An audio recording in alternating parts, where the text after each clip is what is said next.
राधे राधे। जय श्री कृष्णा। बोलो कृष्ण कन्हैया लाल की जय, बाके बिहारी लाल की जय। बोलो राधे राधे भक्तों। जय श्री कृष्णा। जय जय राधे। वक्रतुंड महाकाय सूर्यकोटि समप्रभा निर्विघ्नं देवे सर्वतो सच्चिदानंद रूपाय हेतु तत्र विनाशाय श्री कृष्णा वैभव नमः। भक्तों राधे राधे। सच्चिदानंद रूप आनंद श्री कृष्ण भगवान को हम बार बार प्रणाम और नमन करते हैं। भक्तों राधे राधे। जय श्री कृष्णा। भक्तों जय जय राधे। दैहिक दैविक भौतिक तीनों तापों को नाश करने वाला श्री कृष्ण भगवान को हम बार बार प्रणाम और नमन करते हैं। भक्तों राधे राधे। जय श्री कृष्णा। जय जय राधे। भक्तों सुधा कुंभा गृहीत्वा देवतंत्र आगमनः सुधा नद्योतम सर्व स्वर्कारः कुशलः। भक्तों सुधा सुखदेव जी महाराज और प्रसिद्ध जी महाराज के बारे में मैं आप लोग को कथा बताने जा रहा हूँ। भक्तों प्रसिद्ध जी महाराज किसके पुत्र हैं? प्रसिद्ध जी महाराज अभिमन्यु के पुत्र हैं और प्रसिद्ध जी महाराज की माता का नाम उत्तरा था। ये भी यादव ही कुल के थे, जो यादव कहते हो। प्रसिद्ध जी महाराज भी यादव है और अभिमन्यु भी यादव है। ये सारे यादव ही खानदान है। उसके बाद भक्तों ये महाभारत की जितनी लड़ाई जितने हैं सब यादव ही हैं। भक्तों उसके बाद एक दिन प्रसिद्ध जी महाराज परेशान हो जाते हैं। रहते रहते घर में उन्होंने अपने जीवन में इतना तंगी आ जाती है तो सोचते हैं कि अब कुछ चला जाए घूमने। तो प्रसिद्ध जी महाराज कुछ अपने साथियों को लेके घूमने निकल जाते हैं। तो कुछ दूर घूमने जाते हैं तो घूमते घूमते प्रसिद्ध जी महाराज परेशान हो जाते हैं। उसके बाद उन्हें बड़ी तेज से प्यास लगती है। जब उन्हें प्यास लगती है ना प्रसिद्ध जी महाराज को, तो उन्होंने समीप ऋषि की एक कुटी होती है, बड़ी सुंदर सी कुटिया दिखती है और उन्हें यही समझ में आता है वहां चलेंगे तो मेरा प्यास बुझ जाएगा। उसके बाद अपने साथियों को साथ में लेके प्रसिद्ध जी महाराज समीप ऋषि महाराज के कुटी में जब पहुंचते हैं ना, तो भक्तों कहते हैं क्या, जब समीप ऋषि को एक से दो बार बुलाते हैं और नहीं सुनते हैं समीप ऋषि, तो प्रसिद्ध महाराज के बड़े जोर से गुस्सा आ जाता है। उसके बाद प्रसिद्ध जी महाराज कहते हैं तो बड़ा दुष्ट किस्म का संत है, जो हमारी बात को नहीं सुनाता है, उन्हें घमंड हो जाता है। भक्तों क्यों घमंड उन्हें होता है? एक बार भीम भैया जरासंध से एक बार युद्ध हुआ था। कोई जरासंध का मुकुट लेके आके रख दिए थे, जो जरासंध कन्हैया जी 17 बार आक्रमण किया था। वही जरासंध जब मारा गया था तो भीम भैया उसके मुकुट लेके अपने राज्य में लाकर रख दिए थे। वही जरासंध का मुकुट जो है प्रसिद्ध जी महाराज पहने होते हैं, उसमें जो है कलयुग का वास होता है। वही कलयुग के बाद जब उनके सिर पे सवार हो जाता है तो वही उन्हें घमंड आ जाता है। जब समीप ऋषि के आश्रम में समीप ऋषि को बुलाते हैं तो उन्हें उस समय घमंड आ जाता है कि मैं इतना बड़ा राजा हो गया और ये मेरी बात को नहीं सुन रहा है, ये तो प्रजा है। यही घमंड इंसान को खा जाता है भक्तों, इसलिए जीवन में घमंड ना करें। उसके बाद भक्तों प्रसिद्ध जी महाराज नहीं जब सुनते हैं समीप ऋषि, तो प्रसिद्ध जी महाराज एक मरा हुआ सांप वहीं पे रहता है, वो सांप उठाते हैं, स्वयं ले जाकर समीप ऋषि के गले में डाल देते हैं। डालने के बाद वहां से चल जाते हैं।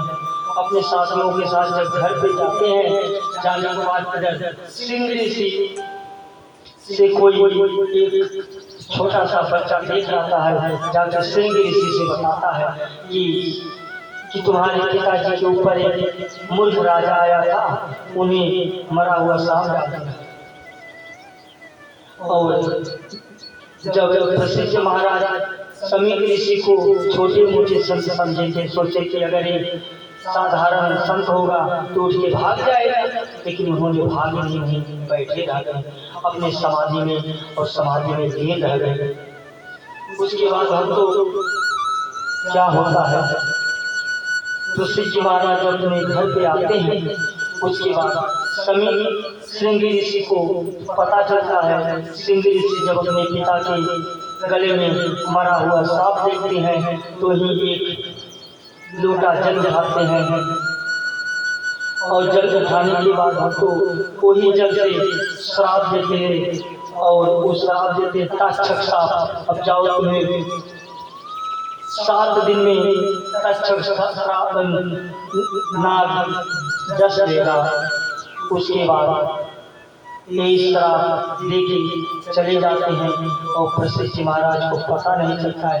बाद में जब समीर ऋषि को होश आता है तो बोलते हैं, अरे जब सुनते हैं कि श्रृंगी ऋषि ने श्राप दे दिया, अरे बेटा तुमने इतनी बड़ी पाप क्यों किया, वो तो महान राजा है, भारत के सबसे श्रेष्ठ राजा जो प्रसिद्ध यादव, वो बहुत प्रसिद्ध राजा है, तूने क्यों ऐसा कर दिया।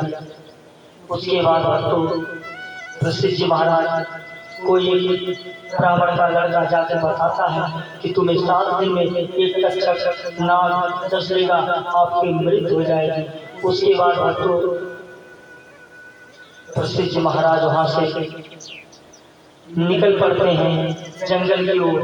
मैंने तो पाप तो बहुत बड़ा किया, तो कमी पाप, मेरा तो तुरंत मृत्यु हो जाना चाहिए था, मुझे मृत्यु दंड होना चाहिए था, हमें तो सांप के कटने से मृत्यु होगी। उसके बाद जब उन्होंने जंगल की तरफ तपस्या करने निकल जाते हैं, जब सारे ऋषि मुनि सुनते हैं तो उनके पास सारे ऋषि ऋषि बड़े बड़े महासंत ऋषि उनके पास पहुंचते हैं।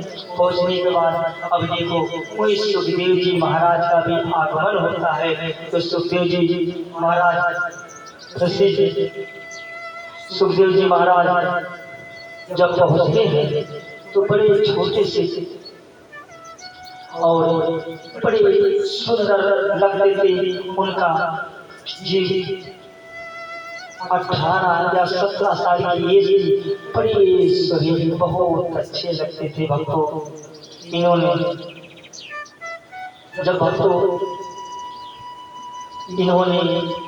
देखते हैं तो श्रृंगी जब श्राप दिए होते थे भक्तों, और जब सुखदेव जी महाराज पूछते हैं प्रसिद्ध महाराज से, तो ये बताओ क्या हुआ। तो ये प्रसिद्ध महाराज कहते हैं, प्रभु मुझे तो बहुत बड़ी गलती हो गई, मैंने एक महात्मा का अपमान किया जो सम्मिल ऋषि थे। सुखदेव जी महाराज कहते हैं तूने बहुत गलती किया, बताओ मेरा उद्धार कैसे होगा। तो ही भक्तों सुखदेव जी महाराज जो है उन्हें शुद्ध ताल पर गंगा के शुद्ध पे कथा 7 दिन का कथा सुनाने लगते हैं। उसके बाद जब कथा सुनाने लगते हैं वहाँ पे सारे देवता उनके पास भी आते हैं। देखो कथा जो होती है इंसान को मिलता है, देवता को नहीं मिल पाता, देवता भी तरसते हैं कथा सुनने के लिए।